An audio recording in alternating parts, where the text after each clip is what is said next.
సరే ఇప్పుడు నువ్వు అన్నావు కాబట్టి నేను అనక తప్పదు. అసలు నీ వ్యాపారం ఏంటా? 30 ఏళ్ల క్రితం నీ బ్రతుకేంటి? ఒక లారీ క్లీనర్వి, ఏలుముద్రగాడివి. నేను కూడా అంటున్నా, నువ్వు ఖచ్చితంగా ఏలుముద్రగాడివి. నువ్వే చెప్పినావు. నువ్వు లారీ క్లీనర్గా నీ బ్రతుకు ఆరంభించు. ఆ తర్వాత లారీ డ్రైవర్ అయిను. అప్పలను స్మగ్లింగ్ చేసి చెక్ పోస్టుల దగ్గర మనుషులను తొక్కించినట్టు చరిత్ర నీది. రా, ఏ గుళ్ళో అయినా కొబ్బరికాయ కొడదాం. నీ చరిత్ర అది. ఆ కప్పల స్మగ్లింగ్ ద్వారా వచ్చిన డబ్బులతో యాక్సిడెంట్ లారీ కొనుక్కొని ఆ లారీ ద్వారా సంపాదించినటువంటి స్మగ్లింగ్ చేస్తూ సంపాదించిన డబ్బులతో ₹6 వడ్డీకి మనీ ఫైనాన్స్ పెట్టి పేదల జలగలాగా పీకినటువంటి వ్యక్తి నువ్వు. ₹6 వడ్డీకి మనీ ఫైనాన్స్ నర్సాపేట పెట్టావా లేదా? నేను నిరూపిస్తా. నువ్వు ఫైనాన్స్ పెట్టావు, ఫైనాన్స్లో ₹6 వడ్డీకి తిప్పావు. నువ్వు మా గురించి మాట్లాడేది. స్మగ్లింగ్ చేస్తూ కప్పల్ని ₹6 వడ్డీకి మనీ ఫైనాన్స్తో తిప్పుతూ ఆ తర్వాత పాల వ్యాపారంలోకి వచ్చినావు. అసలు నీ బ్రతుకేంటి?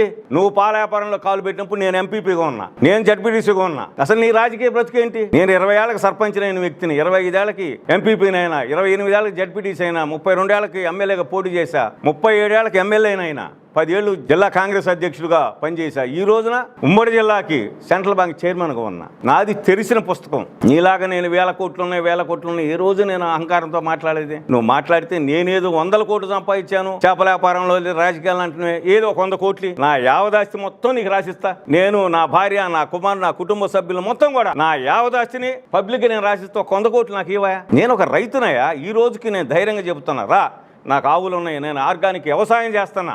నీలాగా దొంగ మాటలు చెప్పను. నేను వ్యవసాయం చేస్తున్నా, అంతో కొంత వ్యాపారం ఉంది.